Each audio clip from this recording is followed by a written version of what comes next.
Hello guys, how you doing? It's me, JaackMaate. Now, if you're new to the channel, please do subscribe. If you don't know what we do here, I essentially just find twats that are being twats online, and I make it my duty to show you how twatty they are. Thank you. Today, I'm bringing you not only a grade A twat, but a grade A twat that just so happens to be a billionaire. Now, before we watch this cretin, I have got a few things I'd just like to clarify. This guy is 100% not a twat just because he has money. The reason this guy's a twat, specifically, is because he inherited the money from his dad, and he's taken that money, and he's made this video in order to try and inspire you guys to work hard for your It doesn't make any sense. I can't even do it justice by describing it. We'll just watch it, shall we? Play the clip. Your life is like a movie, and you're the main character. So why wouldn't you make it the greatest movie you've ever seen? Well, I mean, I sit in a shed making videos about advent calendars 6 days a fucking week. Not exactly a blockbuster movie, that one. Hardly compares to the Shawshank Redemption, does it? We all like a bit of good life. Some the money. I mean, CPM is up at the moment. Some the drugs. The last time I smoked weed was about 6 years ago, and I spent an hour telling a tree how I'd always be there for it. And then I cried. Others a sex game. Sex game just sounds like prostitution. You into prosies? This whole narration is literally just an extract from the movie Rock and Roller. But a rock and roller? Oh, he's different. Why? Because he wears a beanie hat in 35-degree heat. Because the real rock and roller wants the fucking lot. Who is Bobby? A cunt. Basically a little bit of a misfit kid. A misfit is that scene kid that used to sit at the back of the class and occasionally bark and then draw the number 666 onto their vans. That's what a misfit kid is. Not you, because you disappear for a couple of months a year, going to your holiday home in the Seychelles. I'll tell you why you don't fit in, because all of the other kids in the school are having to use their mum's vouchers to get half-price school shoes from Matalan while you're strutting about in Gucci earmuffs, you fucking wet flannel. A kid who has everything. For a kid who has everything, I find it fucking mental that you'd go for those jeans, but carry on. Bobby likes to live life fast. Oh, Bobby even has posh boy lips, doesn't he? Do you know what posh boy lips are? I can't explain it, but every rich person has the same kind of stuck-up posh lips. You know posh lips, but they're always kind of like the same colour as their skin. And they always seem sort of like cement. Bobby likes to live life fast. Beautiful girls. Oh, just say girls, mate. We'll work the rest out. It's not like he's about to show us a montage of clearly beautiful girls and we're all going to be sat there like, I wonder if they're attractive or not. We can see that. Parties. This guy's clearly just watched Wolf of Wall Street a few too many times and now all of a sudden he thinks he's Leonardo DiCaprio. My life hasn't always been like this. I was born in Australia and I was raised by a single mom. Not having a dad around, I misbehaved a lot. Oh, I bet you did. I can't even begin to imagine the amount of chums you sprayed with a fire extinguisher. Somebody lock this lad up and throw away the key before he drives another golf buggy at 8 miles an hour in a 5. So I got away with a lot more than I should have. Oh, look at his cheeky grin. As if he's been really naughty. I knew a guy at school that drop kicked his own brother off of a roof, and his brother broke both arms and his kneecap. Nothing ever came of that. The brother got away with it. Nothing happened. What has this Bobby bloke got away with, apart from maybe once only eating 4 of his 5 a day? Guys, don't tell anyone, but once, right, my mother was looking away, so I quickly put a little bit of vodka in my jamba juice. Oh, that was a party! I was fairly average, and I didn't know my dad had a lot of money until I turned 15. This is when he sold his company for $300 million. Then, my life changed forever.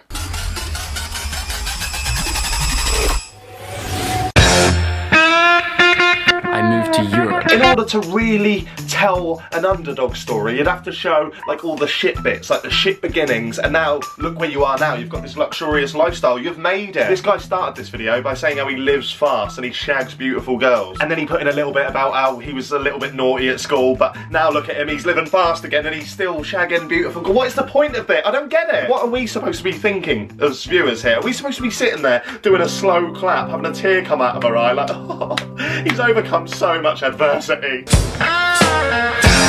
My dad started getting a lot of nice things.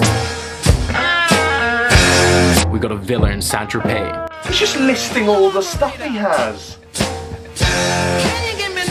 Penthouses in Monaco. A home in London.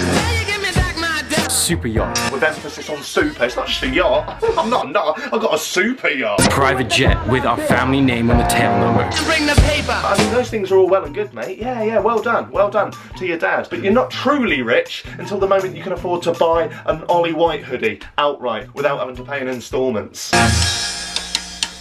Nobody has ever needed to backflip off of a private jet. What does that do? Does that save time?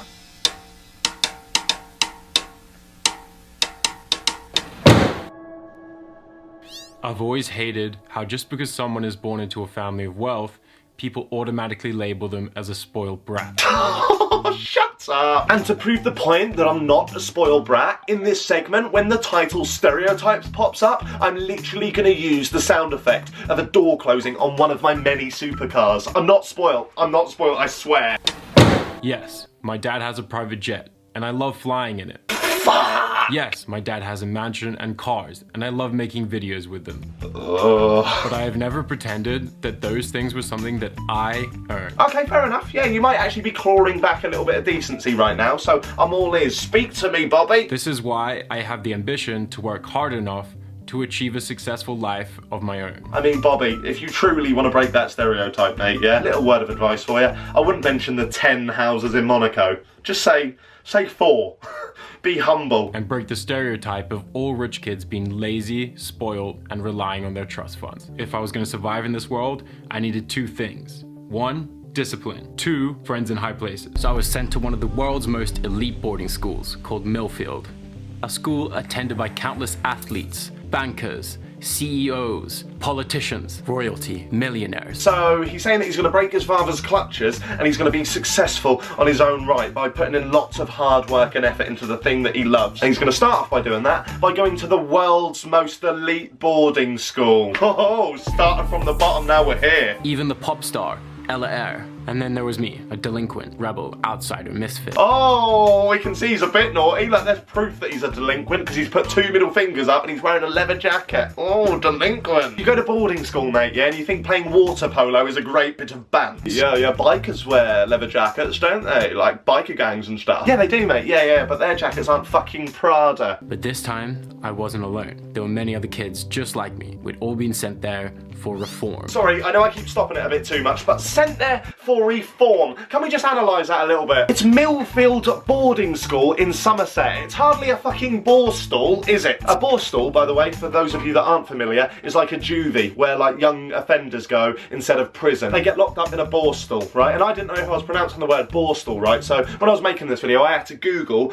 borstal. Look at the actual definition of a borstal that Google gives me. Youth detention centre intended to reform seriously delinquent young people. That's exactly what Bobby the Billionaire thinks he is. I mean, there's a little bit of a difference, Bobby, if you don't mind me saying, between being locked in a cell all day and being served up cold mashed potato on a tray for tea and staying in a fucking mansion where you get hourly crumpet breaks, my friend. Fucking knobhead. It was my last straw. Some of us decided that on my 18th birthday, we needed to skip school and go to the south of France to party. When I was 16, I genuinely skipped school one day to go and sit on a cold step by the bins in a park, right? I was sat there for about 3 hours, and it was only after an hour that I realised that where I was leaning on the step, my hand was about 10 centimetres away from a used heroin needle. Whereas billionaire Bob over here has hopped in his dad's private jet with his friends and skipped school to go to the south of France to party, and he thinks he's had it rough. Rightio, Bob, rightio. When we got back, the whole school was talking about it, and I was asked to leave, along with 25 others that week. Core bunch of bloody delinquents. I was finally free. I never limit myself. I mean, I grew up on a council estate with working class parents. I used to live on the money that my dad would work by doing a demolition job every day in the freezing cold. And never once would I say I had it tough. I had a great upbringing. I would go over the park every day after school and play manhunt and play football until it got dark. Then I'd go home and my mum would cook me tea. And that's how my entire friendship group was. Most of my friends were brought up on their mum's benefits and we were all happy. We all got on. We had a great upbringing. We were all free. Whereas you, Bobby, have been given everything And just because you got booted out of one of the most prestigious schools in the country because you went and partied in Bordeaux for a couple of weeks, you think that you've escaped the nightmare. You don't know what the nightmare is, mate. And I'm not saying I do. I don't. I've had a great upbringing. But please stop this whole fucking self-righteous, oh, I had nothing and I'm gonna be something. You've been given everything, you little twat. I don't get what this video is. I don't get it. I don't understand it. He's trying to inspire, but he's actually, well, in a way he is inspiring me. He's inspiring me to never get money, because if that turns you into this cunt, then fuck me, I would rather be poor. I'm wildly ambitious. You don't need to put yourself inside a box, especially in this day and age. What about people that have to stack shelves for a living, or people that have to serve burgers? Don't call yourself a waiter. Don't say you work in retail. Break out of the mold, guys. Come on, stop putting yourself in a retail box. Oh my god, you're a sucker for the man. But like most kids, I still had no idea what I wanted to do with my life. So if I was going to create my own world, I needed to know how to make money. And since he knows how to do that better than anyone, I began to work for one of his companies at Abbey Road Studios, London. Oh, got a job with Daddy. I bet that was a long application process. I bet the interview was tough for that one. Now it was time for me to start following my own dreams. This was film and fashion. When I first moved out here, I imagined my life to be like a movie. Girls sipping cocktails by the swimming pool, fast cars through the hills, the craziest parties. That's not the craziest part. That's literally just Coachella. I went to Coachella this year. You can't even drink there. There's designated pens at the back of the festival where you can drink, and it costs $13 for a fucking Heineken. It's just a bunch of Kardashian wannabes in the middle of a desert trying not to sweat off their vajazzle diamonds in 42-degree heat. Guess what? You're a cunt? Most of it came true.